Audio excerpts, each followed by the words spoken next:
Now, the last few days of autumn, and I am a little bit cold, hence why I'm all rugged up. So last week I was in Cairns, a beautiful tropical oasis and part of our amazing country here in Australia. For those that are from overseas, it's called FNQ, the Far North Queensland, where the weather is always warm, dreadfully hot and humid for somebody like me in our summer months. But last week was absolutely perfect. And I was up there sharing, sharing the stage with a number of other speakers from government and other, NBN and marketers and IP experts and quite a variety to boost business in the FNQ for small business. And it was fantastic being part of the Small Business Month. I was overjoyed to join the others through Tara Diversity and Kate Montgomery, who are the co-founders of Launch YEP in Cairns. And through grants and sponsorships from a number of different councils and support from NBN and others, they were able to put this 4-day roadshow on. Monday, we commenced it in the Atherton Tablelands at Atherton. On Tuesday, it was at Innisfail.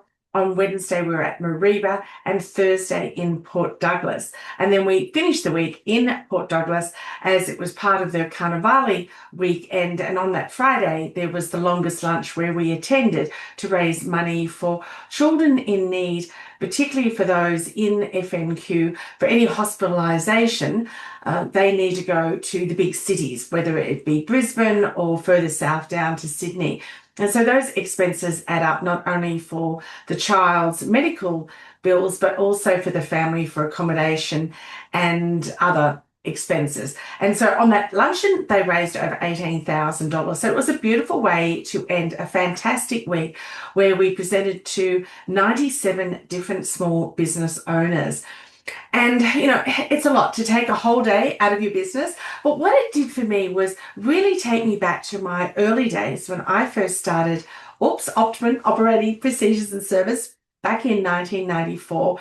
It was those days I was really just finding my feet. And you may not be a small business listening to this, but I ask you just to take the time to think about your business, looking through it through the lens as a small business owner. And why is that? Is because we really need to get down into the tiny little specifics that are in our business. Because the bigger we get, it's not so much that we take our eye off the ball, but we are looking at this much bigger picture. In small business, everything is very micro, particularly when they're starting off. And in my first few years, it was training frontline teams on how to answer the telephone effectively, setting up people's offices. And then it wasn't very long before we got into training and then even telemarketing, because somebody had approached me who owned a large water bottle company here on the East Coast and said, look, could you put a team together? And that group, when the Commonwealth Employment Service Centre shut down in the mid to late 90s, we have job networking agencies. So in the Macarthur district, a number of them had commenced. And myself and the team that I gathered around me, my employees, and then opening up an office at the BEC, the Business Enterprise Centre. For some of you, you may remember that they were that hub for small businesses to move out of their homes and actually have an office. And instead of an office front, for, unlike a shop, in an office, you don't always have people coming to you. So we took out a small space, but in a very short period of time with 8 team members, I grew at that stage very, very quickly into a large telemarketing company, but only business to business. And what I found at that stage, it was really listening to those people that you would be speaking to on the phone. And I can assure you that even though we made thousands and thousands of telephone calls, I could still count on one hand how many people were slightly a bit miffed that we rang or perhaps hung up, because it was all about the approach. And what I'm finding now is it is more common for people to send emails or text messages instead of just picking up the phone. And this was one of the discussions last week that we had, that I shared, because it was all about the winning customer service, whether it be online or in person.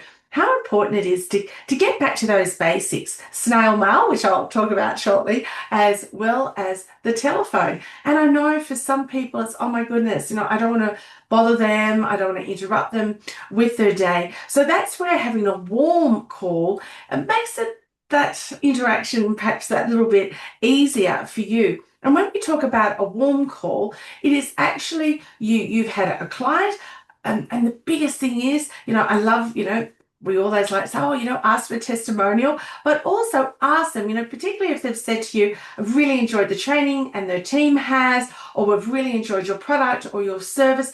Ask them point blank and say, I'm so pleased that I will fulfill and surpass your expectations and your needs. Because my business is growing, or, we are a business that loves working with organizations the same as you, or small businesses. Do you know anybody that you could recommend me to? And that, look, 9 times out of 10, they'll go, oh my gosh, yes, there's so-and-so. Or you are catching them on the run and they may think to themselves, look, I know there's a few, but oh my goodness, I just can't think of their names or their phone numbers at the moment. So ask them if you could follow up, by email, but even by that phone, because for some businesses, we spend a lot of time looking at emails, but for others, it's not as important to them because they're running, perhaps factory floors or all different sorts of businesses. So, a phone call in those circumstances, but lock it in when you're going to call them. And then when you've got that information and asking their permission, look, when I ring Fred, can I just mention to them that, John, I was with Fred last week and utilized our services, our products, training, whatever it might be. And he suggested I give you a call because of the similar size of organization, the similar clientele, similar business, whatever it might be. And then just stop and let them speak. And that is the biggest thing when it comes to whether it's cold calling, warm calling, or having a conversation. We too often than not love to fill the air with just noise. And I will have to admit, those who know me well, I can literally talk for hours and hours without drawing breath, but we do need to just stop. And on the phone, it can feel like it's going on and on and on. But truly, a few seconds is really important because remember, they're not expecting your call. So just stop a few seconds, get them to say, you've already introduced yourself, get them to say, oh, look, and the response may be, oh, Michelle, yes, yeah, I know them well. How can I help you? Or if you know and can hear in their voice that they're a little bit terse or they're in a bit of a hurry, just say, look, John, Fred gave me your number. I'd love to have a chat with you, but you sound really busy at the moment. Is there a better time? And, fill him in really briefly, just a few seconds on what you've done for Fred and how that may help him, but make it brief. Be really conscious of their time. So whether it's small business or whether it's large, to me, it is so important, the telephone, because it personalizes it again. And, people will pick up your call. Be ready to talk. Don't leave too much of a long gasp because we know, well, for many people, when we hear that long, and it could be those 3 or 4 seconds or gasp, it's like a telemarketer and we hang up. So be ready as soon as that phone is answered and smile. The other point that we talked about with those business owners last week was snail mail. Now, I know in my day, I was doing a lot of walking, handing out brochures, letterbox drops, going to industrial centres with my brochure and my business card, and then getting the A to Z yellow pages, which are really, really big in my local area and beyond, and just ringing every single number. It takes dedication, but it's really worth it because that's how you build a business. And then you're actually posting them something, whether it is a brochure, whether, I know you probably think, oh my goodness, that sounds so cheesy. But, you would send a little note with a tea bag, nicely wrapped, and you'd say something along the lines of, please enjoy a cup of tea on me while you read through what the services that we offer. People would send pizza, and then they may put like they would leave a message perhaps in pepperoni, or they would send a dessert pizza and they would leave a message with Smarties or some sort of chocolate drops. Like, you can have some fun. I know, many a times I would use, particularly when Krispy Kreme donuts first came out here, I would, take those along, because it was always, if you can woo the gatekeeper, that's whoever the receptionist or perhaps the EA is, then you've got a shoe in. I found even having a really unusual company name, oops, really stop them, because they go, and where are you calling from? And you go, oops, and they go, sorry, and I go, oops, I train the mistakes out of your team. And we'd have a laugh. And even my clients, they would call me, oh, oops, they'd just go, oh, Michelle from oops, because it was really easy to refer. But even my competitors, they would have a joke, oh, that bloody oops woman. And, tongue in cheek, but having something that can just stop people for a moment and go, sorry, and then they remember you. So it may be even something that you've got. It's not trickery. It's just a way to cut through the thousands and thousands of messages and questions and thoughts that we have screaming through our head more and more today, getting our attention away from, these darn things that seem to follow us all around. So yeah, try that snail mail, because even yourself, when you get a mail now, the package is like, whoa, this is different. Who's this from? We do it all the time. We send a very special little surprise in all our packages, because we want to provide that wow, that surprise and delight with every one of our packages, because that's what customer service is all about. It's creating a memorable experience for all the right reasons, and that will have people talking. And when you have a little bit of fun with them, then that's a great opener when they go, oh, I don't know, did I receive my package? And you can say, well, it was the one with whatever was in it. Be mindful though, don't put confetti or things like that, because I know people have done that before, because it makes a big mess. But you can do lots of fun things. I used to have light globes, and they were a stress ball, but it looked like a light globe, because my tagline has always been igniting your team's potential. So I would hand those out at training workshops, or if I was speaking at conferences. I now have a keynote that looks at and shares my research on the multi-generational workplace and how it connects to the customer journey. And growing up at a turkey farm with growing over 2 million turkeys, I have a little bit of fun with that, but you won't know until you come to one of my speaking events. But once again, it's that takeaway, that tangible thing that's in their hand, or even that tangible thing that creates that memory in their mind, that's how they remember you. So I know emails are really easy. I know we can send them at night time. I know there's Generation Z that just loves text messages. That's fantastic. But be different to your competitors. Be different to what even your customers are expecting. As I said, last week I presented this was a workbook, not just to use while I was presenting for the 45 minutes, but actually to walk away with a workbook that they could create an action plan for. And it was all around my 3 E's framework: expectation, experience, and evaluation. What's the first thing they think of? How do they get to know you about your business? And what's it like when they do meet you or your team? And what's the last thing that's going through their mind when the door hits them on the backside, so to speak? And what has them coming back, becoming loyal customers, and then becoming advocates and sharing with friends and family and business associates, and even those that they will never meet online, by going, hey, I just used this person's service. I found them fantastic. Because as we all know, word of mouth is absolutely key. So part of this workbook was actually getting people to think of, who are your customers? Now, I'm not going to go through all 3 parts. I'll do this over the next month, but I really want you to think about, who are your customers? No matter the size of your business, no matter whether you've just started in the last few weeks, few months, or multiple decades like me, who are your customers? Because they change.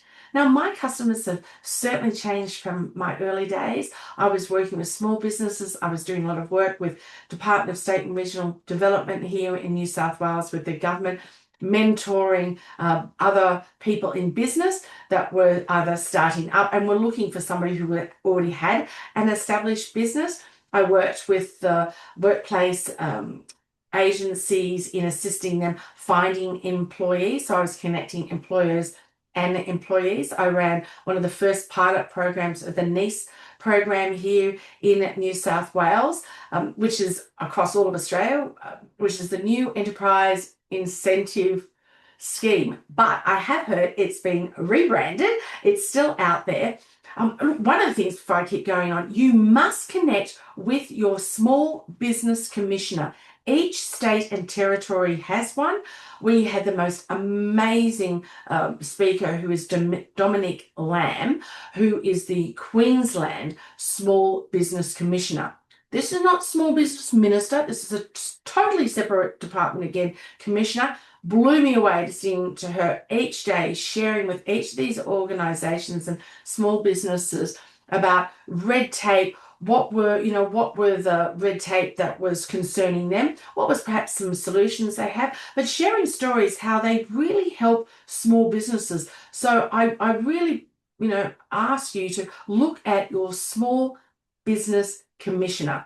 Very, very different to the small business minister, and exactly what they can do for you is exceptional. And there we were on Thursday night, Dominique and one of her team, Luke, and we were just talking about where we all were coming from, because some of us from interstate, and you couldn't believe it. Here I grew up on a turkey farm at Kent Lynn, which is just outside of Campbelltown, and that's where Dominique had originated from Campbelltown. So here we are, for me, many, multiple decades later. We're sitting in Far North Queensland in Port Douglas, and we have come from the same area. So very, very small world. But yes, please look up your small business commissioner for your state or territory, because I was just amazed what Dominique and her team do for small businesses in Queensland. And I'm sure you'll find the same with your own small business commissioners. So getting back to this structure that I had for this first part of the framework, I want you to really consider these questions. You may be driving, so please have a think about them. Perhaps afterwards you could always do a message recording, because I don't want you to be texting notes on your phone. Or later on, when you're back at home or back in the office, just sit down and have another listen to these questions that I'm going to ask you, and really think about it hard. And as I said, that first question is, who are your customers? Have they changed? Are they evolving? Are the organizations evolving? Perhaps you've had that one owner of that business who is now retiring, or who has sold, but the team is still there. So who are your customers? Whether it is business to business, if it is business to consumer, are they changing? Are their needs changing? Are their expectations changing? What are you doing to understand what their needs and expectations are? And why do people look for your business?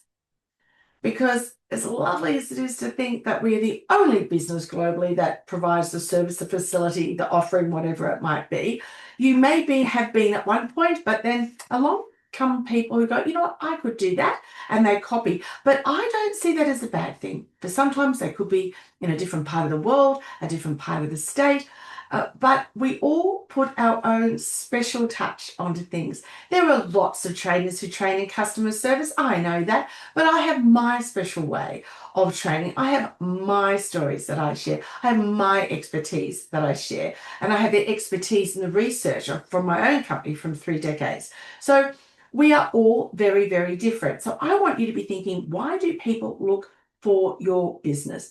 What is their need? What is their expectation? So that first impression is the first part of the E. What forms of communication do you use to connect with your prospective, current, and past customers? Write it down. How do you connect with them? Social media, telephone, email, through your website? Is it an inquiry form? Have you got billboards, word of mouth? Do you collaborate with somebody else? Are there ways that perhaps you sponsor the local kiddies game? Maybe you do you sponsor volunteer associations, you speak at different events. How do they hear? And then how do you communicate and connect with prospective, current, and past customers? Because too often we keep mining for new customers, but instead we should be mining that wonderful database we have of pure gold, of those names and connections who already have used our product, our service, our offering, and loved it. So why not go back to them? What are the inherent strengths and weaknesses of your various forms of communication? This is really key. So often people go, oh, well, I do this, and I do that, and that's how I connect with them. But what are those inherent strengths and what are the inherent weaknesses? Really look, and maybe this, you may have somebody else in your business, somebody in your team that can look through this with you. Perhaps it's an opportunity for you doing it as the manager or perhaps the owner of the business, and then take your findings and then ask your team and find out for them. Or perhaps you have a business coach. I know, a lot of the clients that I coach and mentor, they will look at and then they'll bring it to me and have that conversation. So yes, it's always better. What do they say? Two heads are better than one. And what are the customer service implications? So what are those customer service implications that you put out there through your communication and your marketing? Because it's very easy to have great copy, but exactly what are those implications to now your customer service and how you deliver that expectation through the experience? Are you just relying on yourself? Do you have a team? How about training? Do they know what the offering is? Have you kept them informed? So there's 3 questions. Well, actually, there was 5. There was the first 2 about why your customers come to you and who are your customers. And then those 3 questions. What forms of communication do you use to connect with your prospective, current, and past clients? What are the inherent strengths and weaknesses of your various forms of communication? And what are the service implications with each of those communication strands? I hope you've enjoyed today's episode, whether you are a large organisation, an SME, solopreneur, just starting out, or being around for quite a while. I encourage you to look through these questions and be honest, because your business may be evolving so fast, or it may be at a glacial pace, but you can do so much more to connect with those that will continue utilizing your services, your offering, your business products, because they enjoy working with you. They enjoy being served by your team, because it's you and your team that makes the difference. So make every moment memorable. Take care, everyone, and I look forward to you joining me again next week. If you know anybody who would enjoy this episode, please share it with them, because the more that we can get the word out there to help businesses on that customer journey, creating those leadership opportunities and building teams, the bigger the pie grows for everyone and the more joy that we bring to the workplace. Take care, everyone. Bye.